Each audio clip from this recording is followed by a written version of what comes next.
7 p.m. on a Sunday night. It's Topical starts right now.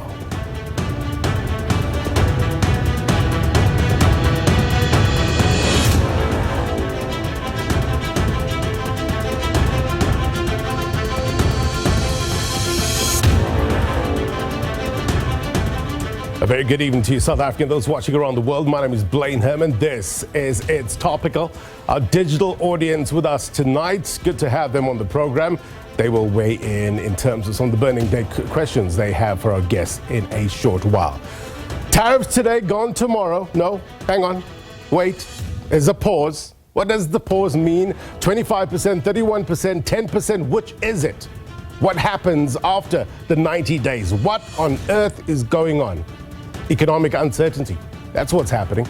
So, based on the fact that more than 75 countries have called representatives of the United States to negotiate a solution, and that all these countries have not retaliated in any way, shape, or form, we're told, against the United States, the US President Donald Trump says he authorized this pause and a reciprocal lower tariff during this period of 10%. Tonight, we are going to break down this tariff tiff in some cases, and in other cases, the tariff war, as some have described it.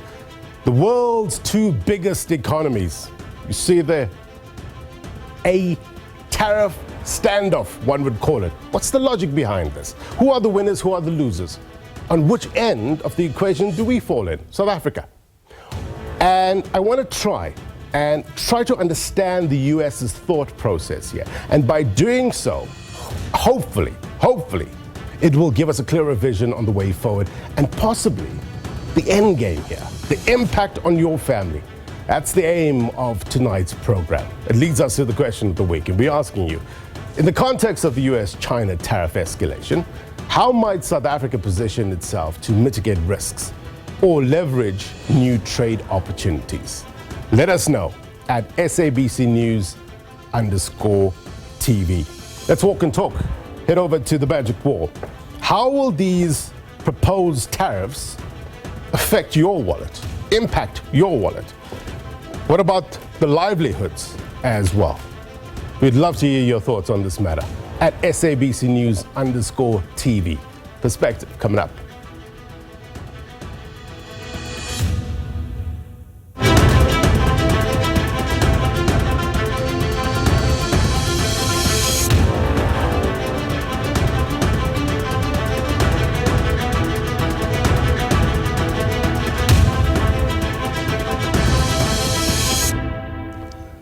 All right, let's get you some context, and as always, let's turn to the magic wall, what we know and why it matters. Now, before I bring in SABC News economics journalist Nosipa Khadebe, let me give you a basic example of what a tariff is all about. And this is a hypothetical scenario, okay? So, a company imports T-shirts. Let's call the company Blainco. Blainco imports T-shirts from a country called, let's call it Herman Island, right? Blainco, Herman Island. Now, these are the two role plays. Now, they import the T-shirts for 20 Rand per T-shirt.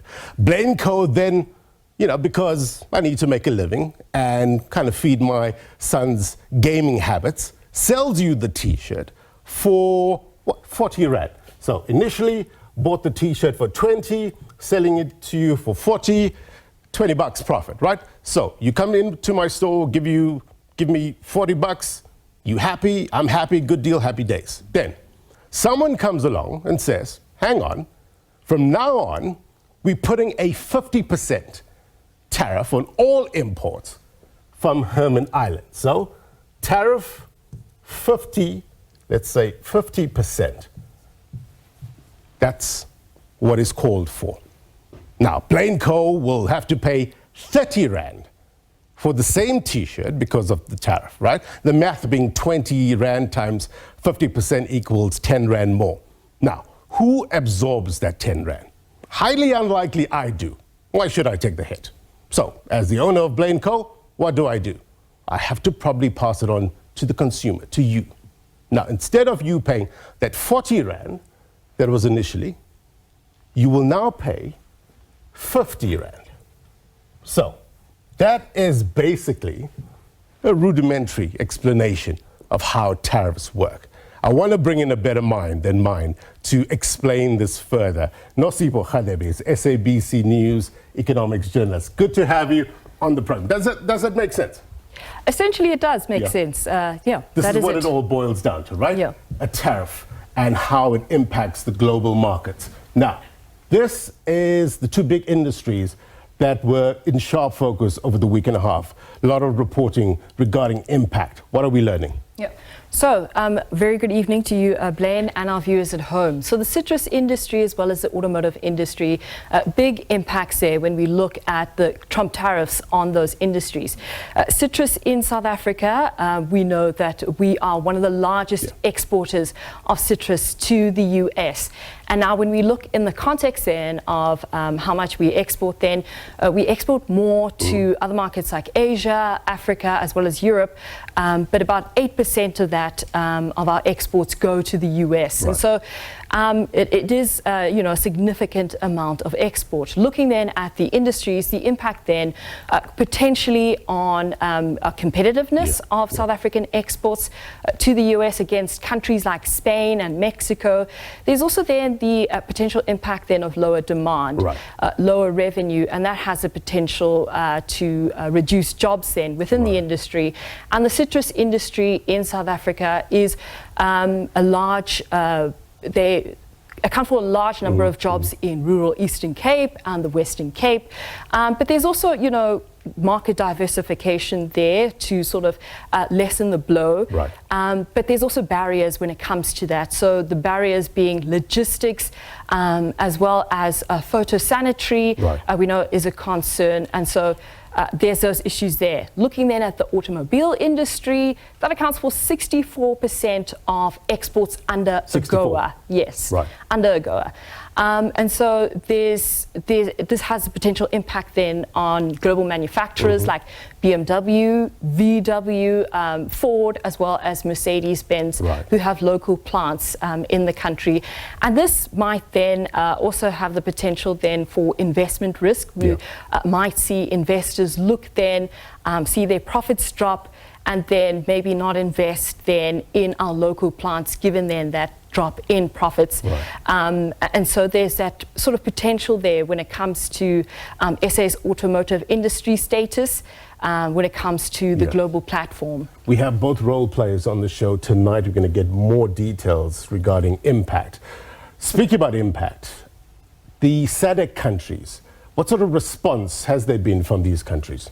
So SADC as a collective has released their response in a statement. They noted the tariffs, the sweeping 10% tariffs imposed on all countries, and then noting also the reciprocal tariffs, that 90-day pause there. So in terms of what SADC is saying is that they are going to be assessing the impact of these tariffs going forward. And when they meet in June as well as in August, they will be bringing that feedback then to those various meetings to establish a way forward. SADC has also noted or said that it will, it's still open to engagement. It is open. It's also once it reaffirms its commitment, I beg your pardon, to multilateral trade under the World Trade Organization. So SADC is taking a sort of wait and see approach. We know that the benefits under AGOA, those expire in September this year, and so they'll be assessing the situation when it comes to... And there's no clear understanding whether this will be renewed or not, right? Yes, indeed. Right. So, two big nations, two big economies, face to face, bit of a standoff, right? But they are latest developments, new reporting. 125% China tariffs on the US, 145 US tariffs on China. Impact on consumer, impact on global markets? Certainly, the impact on consumers will be felt when it comes to those goods going into the US. Those tariffs then will be sort of a percentage of the value of the goods.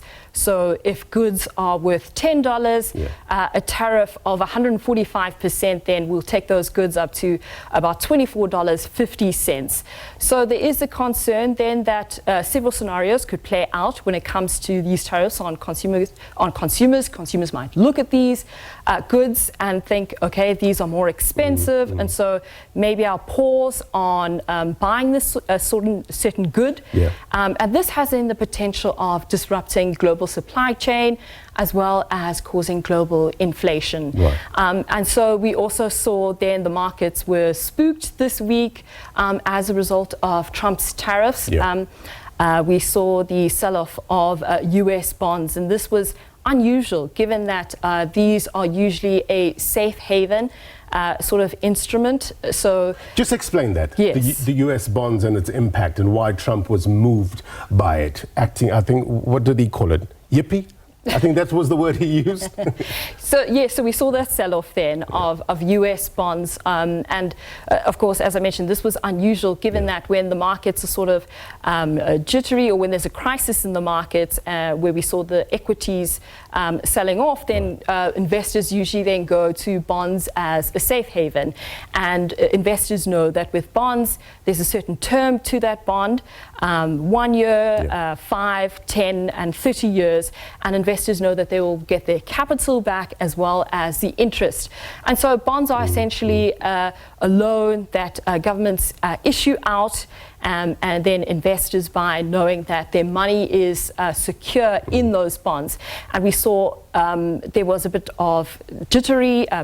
Investors were looking at them thinking, ooh, hold on, I'm a bit spooked by what's happening. I'm not sure what Trump might do next. And there was sort of this question of trust, of trusting Trump. And so we saw those 10 and 30-year bonds, the price going down and the yield going up as a result of the spook around Trump and his next move. Now, there's some US tariff exemptions, exempted goods. Yesterday, we had breaking news regarding smartphones. The White House, new twist in the whole saga, saying that computers, smartphones will be exempted. And correct me if I'm wrong, these are some of the popular items that are imported into the US, right? Especially from countries like China? Yes, so the US is generally a net importer of goods. And so this exemption then that they released on certain items is items that are critical then to their industries, and they saw as having tariffs on them would have a negative effect. And so that's why we see those exemption on goods like smartphones. We know that the US President Donald Trump is trying to push production from countries like China into the US and get those production bases in the US. But we know that's going to take time. It's not something that happens overnight.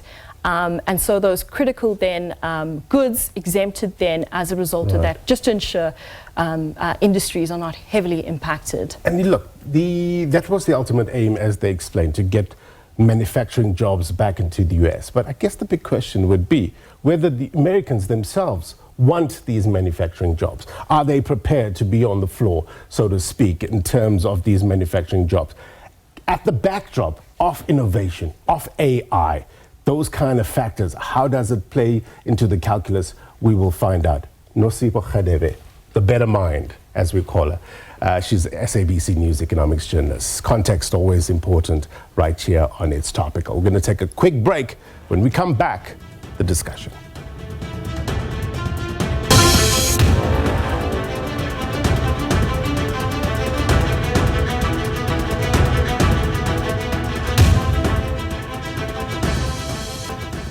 Welcome back. Bit of a new vantage point. We're asking you the important question of the week. In the context of the US-China tariff escalation, how might South Africa position itself to mitigate risks or leverage new trade opportunities? We want to hear your voice on this program at SABC News _TV. That's where we're at We will take some of your comments a little later on. Now, let's bring in our guests, get straight to the discussion. The CEO of Naamsa, the Automotive Business Council, Mikel Mabasa, joins us on the virtual platform. Also, we have the CEO of the Citrus Growers Association, Dr. Boitshoko Ntshabele, as well as Efficient Group Chief Economist Dawie Roodt. Thank you, ladies and gentlemen, for joining us. That includes our digital audience.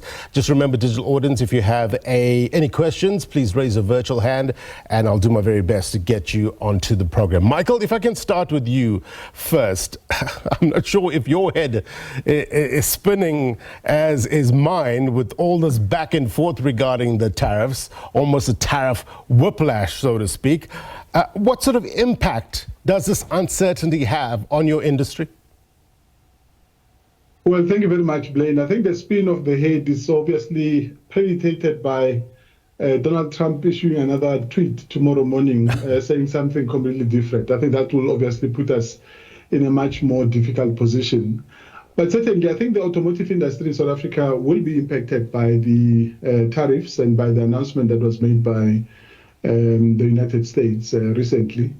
Primarily because you'd recall that South Africa is a very strong export-led manufacturing base for automotives in the country. 64% of the vehicles that we are actually currently producing in the country today are exported out of the country to 153 different markets, including the United States.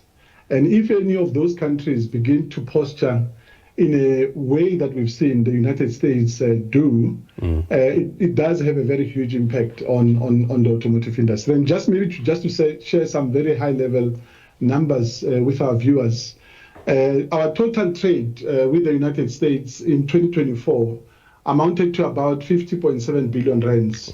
When you look at, for example, the exports, vehicles that went into the United States, our components that went into the United States, that obviously accounted to about 29 billion rands, in 2024.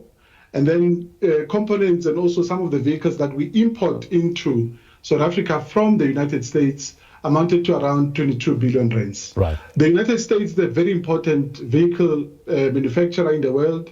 And they are also a very important customer for South Africa because they are the third biggest, receiver of our vehicles that we're actually producing in the country. In 2024, we actually exported more than 25,554 different vehicles into the United States, which accounts to about 6.5% of our overall exports. Globally. So it is very, very an important market for us, and we're absolutely very concerned that certain brands that are manufactured in South Africa will be impacted upon, negatively if these, tariffs persist going forward. Well, talk to us about that and your understanding of what is currently at play here. How much is the industry facing currently? You saw the list of exemptions, those goods that are exempted. Where does the automotive industry stand in this? Well, look, I think we were actually hit twice because remember, before the blanket, reciprocal tariffs that President Trump announced of 30%, he had already announced the 25% tariff of all the vehicles that are imported into the United States, manufactured outside the United States. Obviously, it impacts all the other markets around the world, not just only South Africa, China, Germany, and many, many other countries. So effectively, the automotive industry is definitely a very big target for the president of the US. Also mainly because of the fact that during his campaign, I think he was very, very clear that he wanted to bring manufacturing back into the United States, and he has identified auto as one of those manufacturing bases that he would like to protect and also be able to make sure that he brings back many of the jobs. Also understandably so, Blaine, because if you look at China has become the biggest producer of vehicles in the world, primarily as we move into the new vehicle of electric vehicle, hybrid vehicles, what we now call new energy vehicle production. The United States is obviously, still, behind China And I think it is very clear to us that the United States is definitely doing everything they can to be able to position themselves to be able to protect their production and manufacturing base in that country. Dr. Ntshabele, pull back the curtain for us for a bit and give us the level of concern among workers in the citrus industry. Should they be worried? How dependent are jobs currently on the U.S. market? Thank you very much, Blaine. Look, the U.S. market is very important for us. Just to give you context, we export 7 million cartons of citrus into the U.S. We are the second largest exporter of citrus in the world after Spain.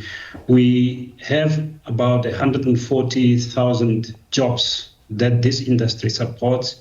And related to the U.S. market, we are talking 35,000 jobs that are at stake. What people miss is that it's really small rural towns that are going to be hit by this. And with that, rural livelihoods, food security, local economy,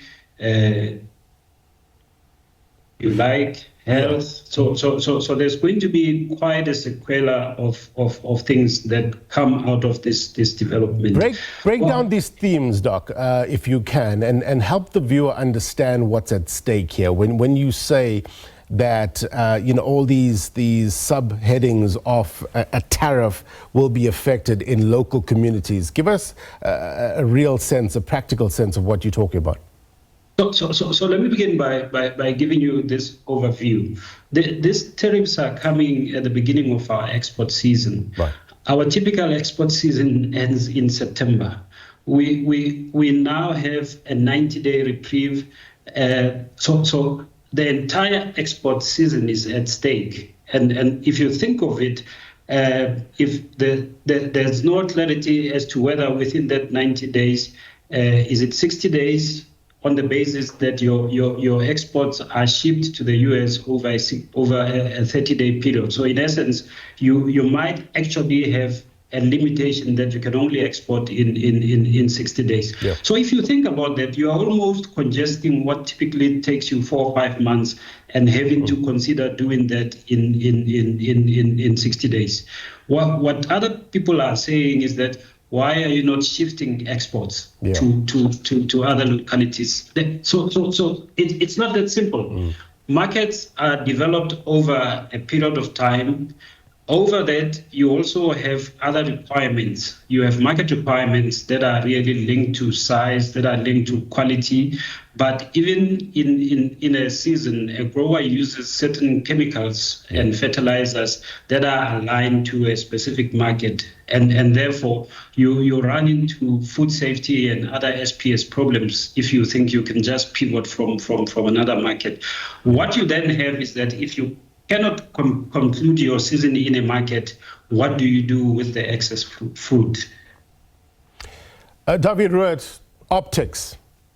To Donald Trump's base, it looks like he's being tough, right? Imposing these tariffs. Talk to us the optics versus the reality on the ground and the impact of these tariffs. Thank you. Very good. Good evening to you all, and thank you for the invite. Somebody asked me today if Donald Trump decides if we go back to where we were a month ago, before the announcement of these various tariffs, will the world return to where we were a month ago? And the answer is most definitely not. And the reason for that is that the mere fact that Donald Trump announced these sort of tariffs had such a huge impact on sentiment globally that it's just not possible to go back to where we were yesterday. The world is going to change from now onwards. And it's going to change at various levels. As far as South Africa is concerned, we have to understand that we have an economy that is hardly growing. An economy that is probably going to grow at less than 1.5% before what we saw recently. And now with the Government of National Unity under some pressure, with the issues around the budget, those are all internal problems that we created ourselves. Yeah. And on top of all of that, we've got this tariffs uncertainty. I am afraid we talk about economic growth probably closer to 1% or even less than 1%. Globally, for pretty much the same sort of reasons, the global economy is also slowing down quite significantly. It may even dip into a recession. And the same goes to the US economy. Yeah. So I'm afraid we're going to give this period a name in future. Like we had a name is like a Great Depression. I'm not calling it a depression. We're saying there was a time of the Great Depression or the time of the Great Recession or all sort of other crises in the past, and this period will get a name as well. The world is never ever going to be the same. It's not only economics that's going to affect the world and financial flow, it's also political and political alignments that is probably going to change. And South Africa, being a small, open economy, will be affected and can potentially be affected quite severely. Keep in mind, it's not only tariffs that Donald Trump can use against South Africa. There are many other sticks that he can use, various kinds of sanctions. And what I'm particularly concerned about is for the possibility of sanctions like, for example, financial sanctions. And that can have a huge impact, an even greater impact on the South African economy. Talk to us more about that. Comment, go on, finish your point. Let me just make a last comment. When you have a relatively strong economy, when you have some dry ammunition, you can weather much of the storm.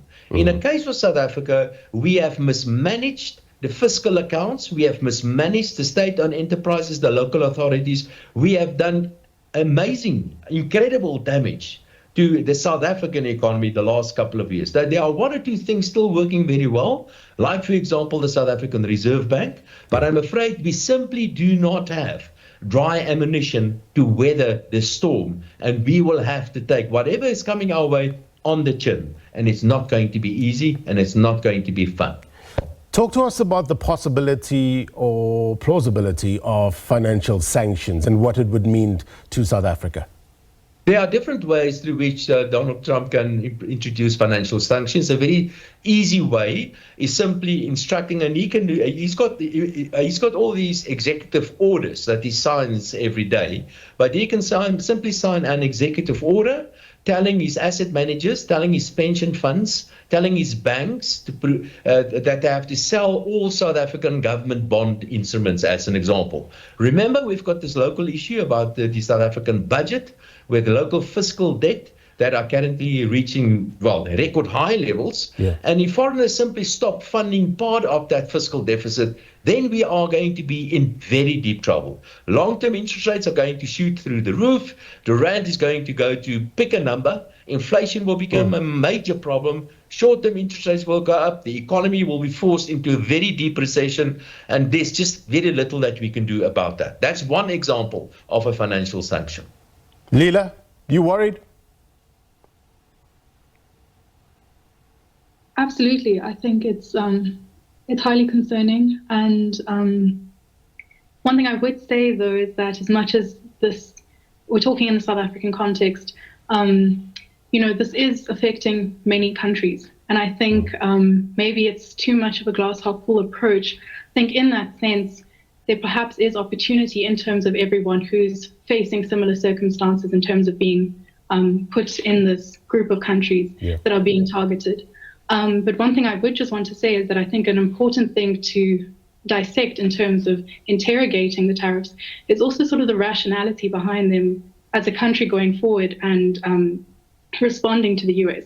Obviously, like has just been mentioned, we're in a very vulnerable position and we don't have much bargaining power at all as a country. Jobs are on the line, and this is a critical issue affecting very big export sectors.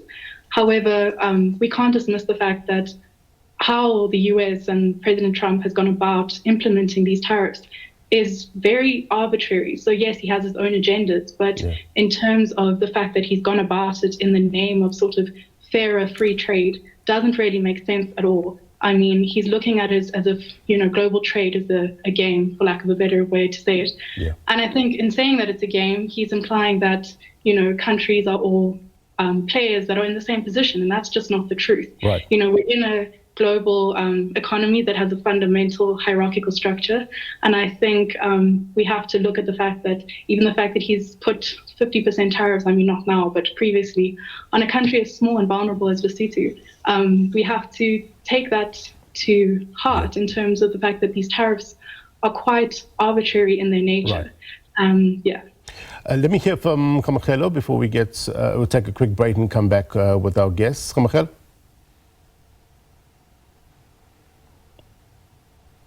Go on, Khamo. Hello, can you please repeat your question? I didn't really hear. Well, we want to know if you have a question for our guests. Lots are happening. Could it be diversification? You know, thinking outside the box. You know, these tariffs are now forcing us to think about other options. Is that one of your concerns? I think in the past couple of months, we have been seeing quite a lot of interaction between South Africa and the United States. So with the current tariffs that we're currently facing, one has to ask, is it due to some of the misinformation that Donald Trump has about South Africa? Could we be getting these high tariffs because of what Forum is saying to the US? Could that also be a factor in the tariffs that we're getting? Because also, I think he also said that the people that are going to be migrating to his country, he would like to see a number of farmers coming in. So could that be his way of saying, listen, I'm going to put these tariffs on you, meaning that now you can't sell your product to us. So rather come to the United States and produce those goods for us and then sell them at an inflated price. Yeah. That's my question. All right, we're going to get some responses from our guests in a short while. We need to take a quick break.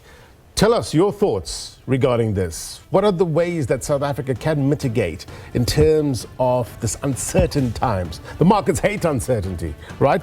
But how can we stay ahead of the game, so to speak? We'll discuss next.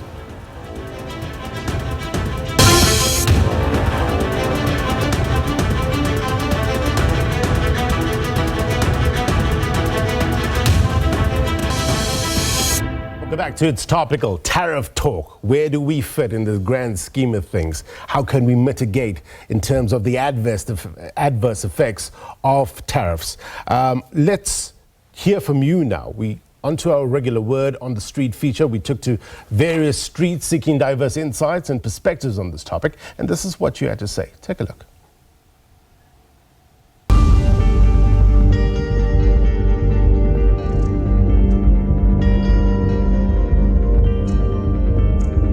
When two elephants fight, the grass suffers. We are the grass. The two biggest economies are fighting, so we must suffer. When they increase the tariffs, at the end of the day, we are the ones who are going to suffer because we are the end users of these products and they will forever pass on the cost to us. America is always pushing its imperialist policies. Its foreign policies about American expansion all over the world. Even with this trade war, America sees China as a very dangerous competition. Us being a third world country and them being like these first world countries that are like, that we depend on, that might affect us like harshly so, considering that we don't really have much power when it comes to the markets and all that.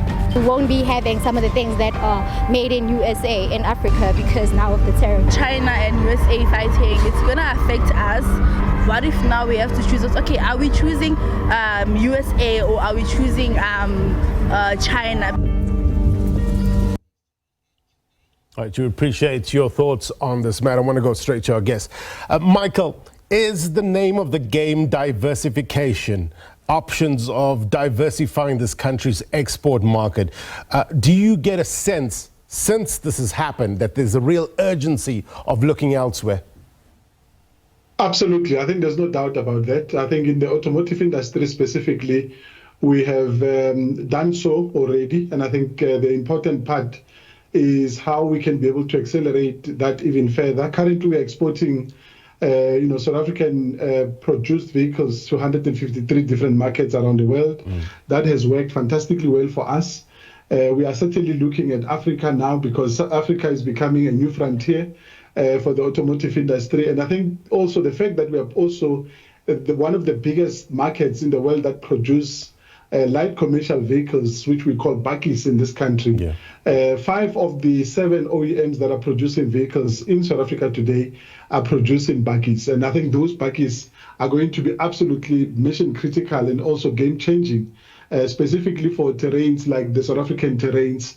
And that's why diversification for us is going to be absolutely very important. I think one other point that I need to make, very, very firmly, Blaine, is that even if you have countries that are going to go into the United States and produce vehicles from there, those countries are also beginning to feel the pinch. I mean, a lot of people don't know that the biggest exporter of vehicles out of the United States is not an American company, it's actually BMW. BMW produces and exports more vehicles than Ford Motor Company, Chrysler, and all American companies out of the United States, because they've taken a decision, obviously, to go and invest in that particular country. And certainly, these tariffs will have an impact on them as a business, because those vehicles are now going to be subjected to reciprocal and also retaliation from markets like China, who are also looking at retaliating from the United States in terms of the tariffs that they've imposed. The idea of getting manufacturing jobs back to the United States is one thing, but the practical startup of certain factories is another. I assume the same applies to moving markets as well, Dr. Ntshabele. The assumption being that the crops, for instance, has already been prepared for the United States market. So it's not as simple as just moving. What's the options here? How do we get around this? Doc, if you can unmute. Oh, sorry. There we go. That happens all the time. So, look, I think the first thing that's important is to realize that we are actually complementary in terms of our trade with the US. We are in the southern hemisphere, they are in the northern hemisphere. So we don't necessarily compete with them. So we supply the US market when their producers don't have fruit in that market. And I think that's very crucial to understand. So there's no competition between us and the USA. In terms of further market access, I think government has come to the party. We've been in meetings with government in the last 2 weeks or so, precisely to work on new markets. What is key is, I used to do that job myself before I came across it. It takes typically 10 years to open a new market. So it's not a simple case of flipping tomorrow and then you have new market access. There's quite a bit of work that goes in there.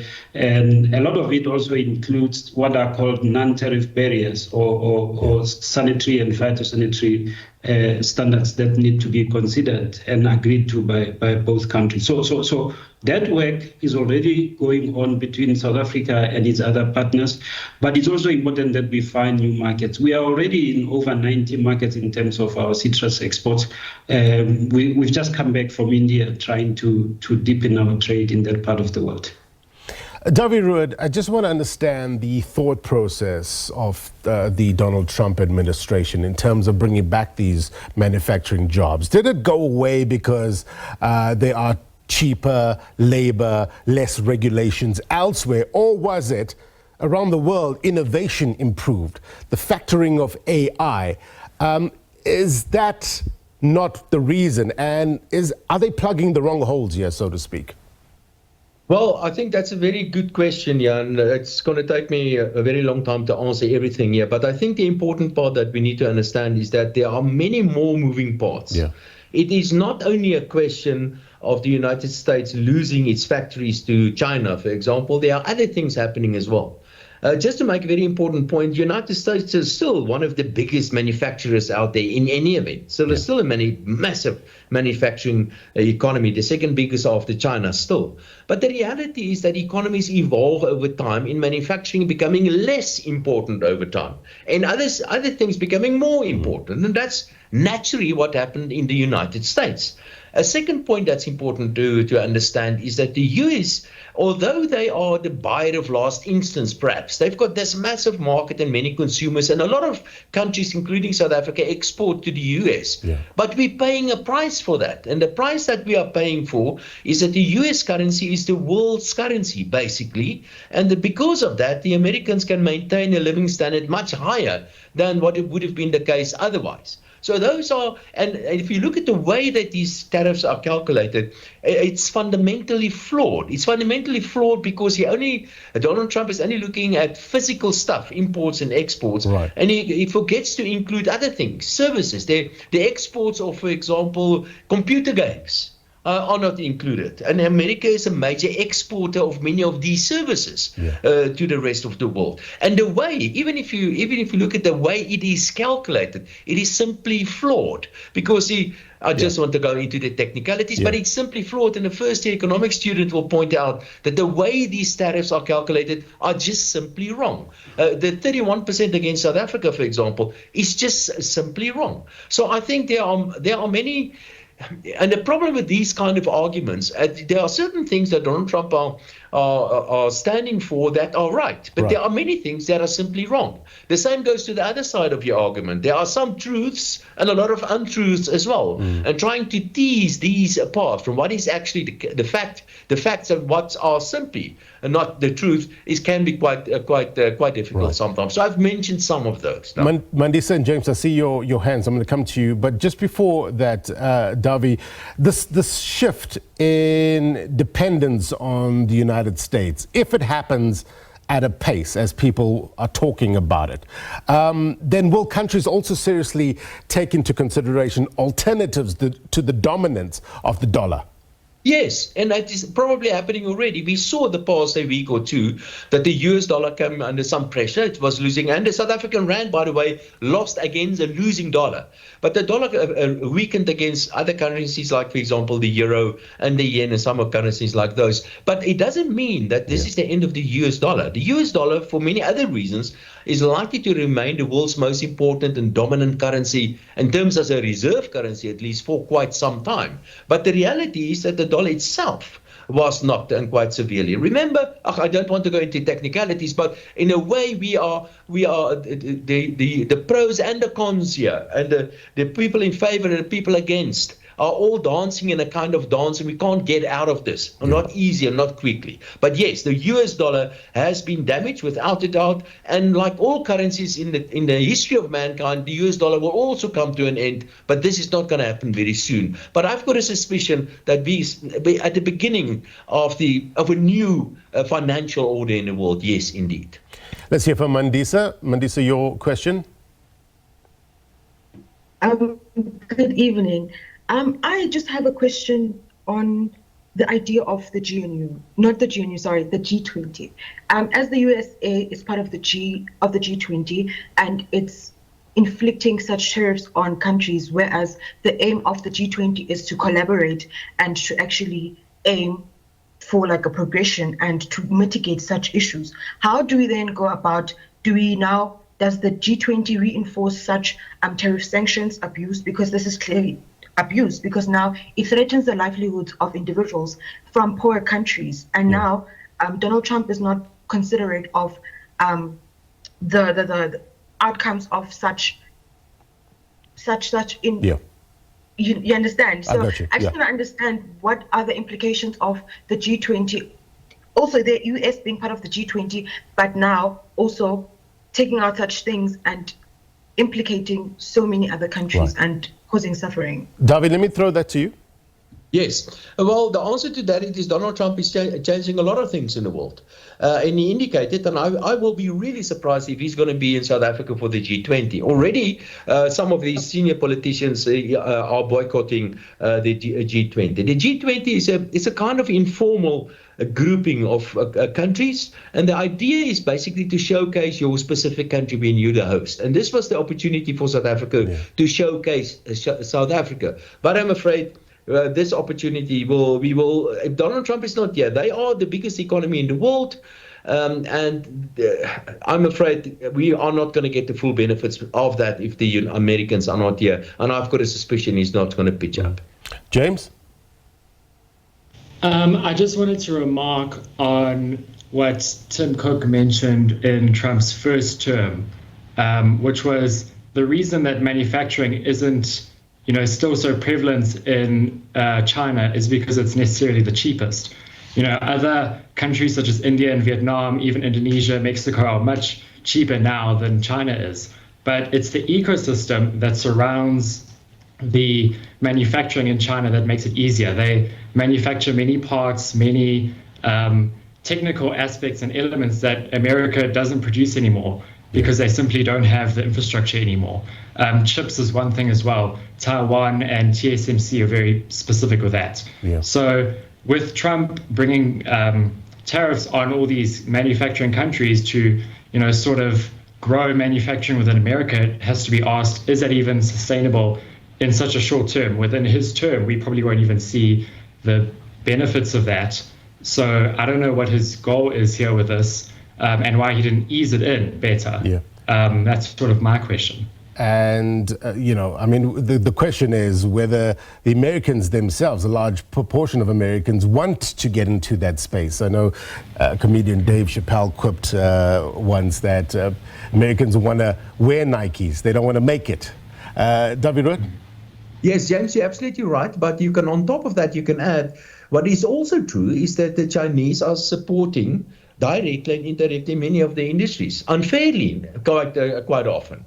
And we can also say South Africa is doing exactly the same. We are also supporting our local motor industry by way of this special treatment that we give to our motor industry. In a way, we are also acting a little bit unfairly. So there's nobody here with clean hands. Let's be honest about this. Dr. Ntshabele?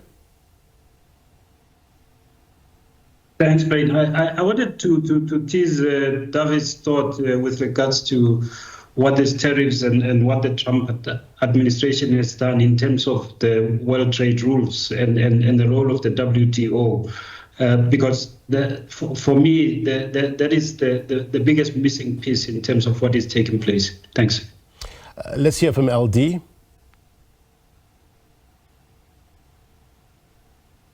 LD, if you can unmute. Good evening, ladies and gentlemen. I want to touch on the point of Lila on how Trump is using his power arbitrarily. Well, I don't think he actually used it arbitrarily because you must remember, this is a global political economy, global political arena, meaning that there's no watchdog for in the sense of a constitution that regulates how because he's performing from a state mercantilist perspective. And so I don't think entirely that he's using his power arbitrarily.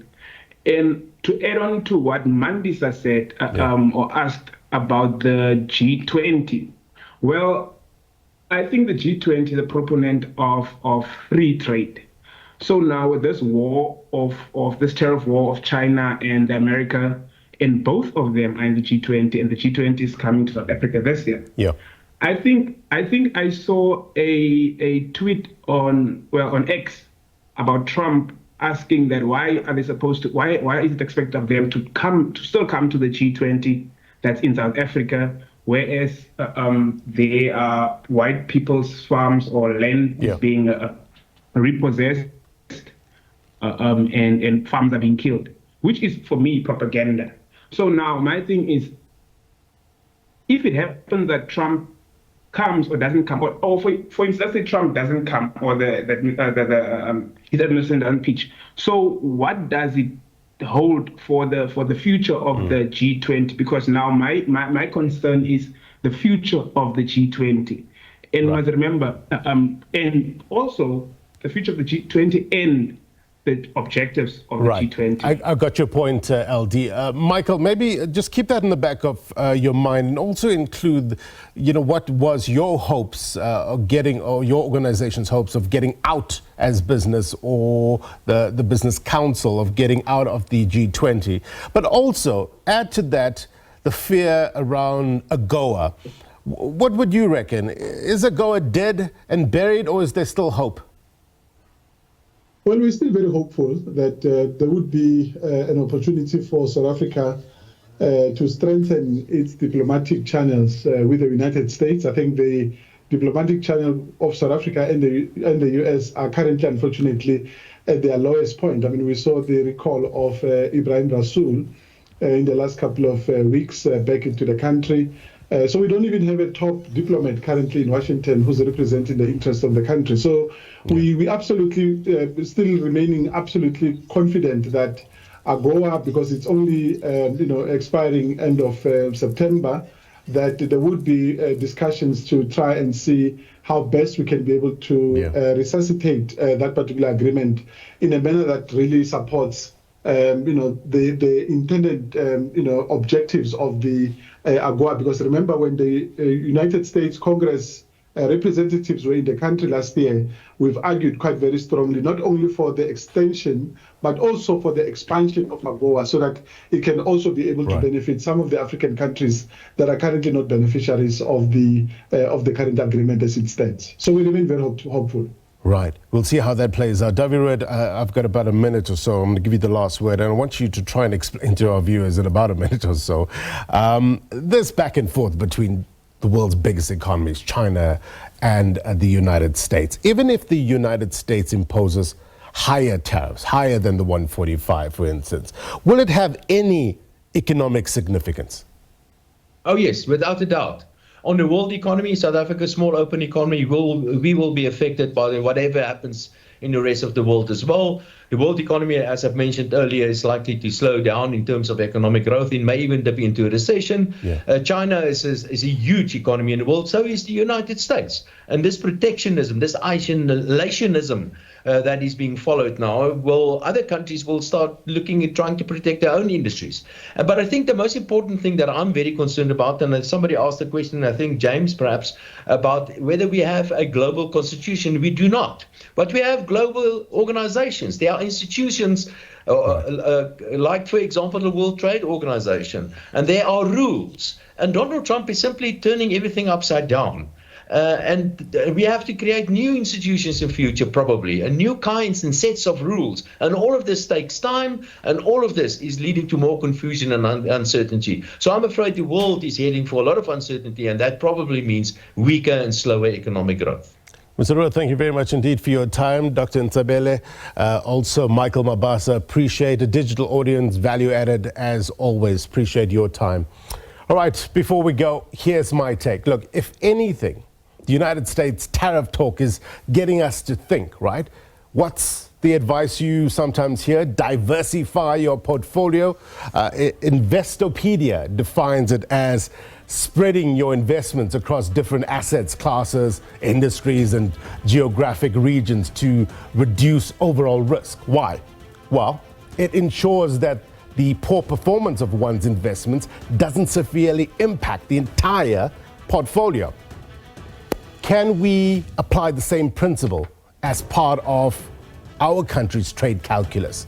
Could the same principle apply to the way we do business in this country? The question then becomes, what are the costs on one hand, and what are the benefits on the other?